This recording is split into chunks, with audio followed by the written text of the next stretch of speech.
হ্যাঁ খাবো তো টক।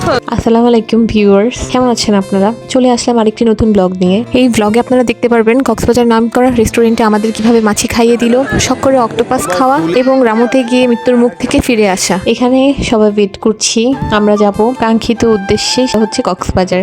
রাত 4টা, আমরা সবাই রেডি হয়ে বের হয়ে গেলাম সেই কাঙ্ক্ষিত উদ্দেশ্যে। চলে আসলাম এয়ারপোর্টে। এখানে এসে কিছুক্ষণ বসে হাঁটাহাঁটি করছিলাম। তো ট্রেন এখনো আসে নাই, এখন ভোর 5টা। চোখান লেখাটাও করছিলাম বাচ্চাদের জন্য। হালকা ক্ষুধা লেগেছিল সবারই, যেহেতু আমরা রাত 4টায় রওনা দিয়েছি। কে কি খাবে, হালকা নাস্তা পানি নিয়ে নিলাম।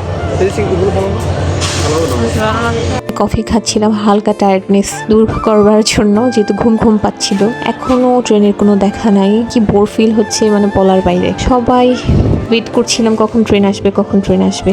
আর এখানে আমার মেয়েরা এখানে খাওয়া দাওয়া করে নিচ্ছিল। এখানে সুজানা, আমার মেয়ে, ভাগ্নিরা হালকা পাতলা নাস্তা করছিল। অবশেষে সেই কাঙ্ক্ষিত ট্রেন আসলো।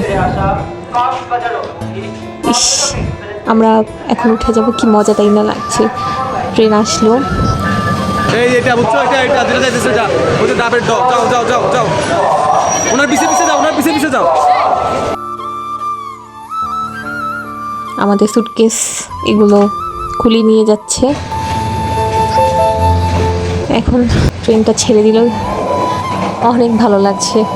অনেক বছরের প্ল্যান ছিল যে কক্সবাজার ট্রেন খুলে আমরা ট্রেনে যাব। চারিদিকে প্রাকৃতিক দৃশ্য কি সুন্দরই না লাগছে। মনোরম দৃশ্য দেখে তো চোখটা ভরে গেল।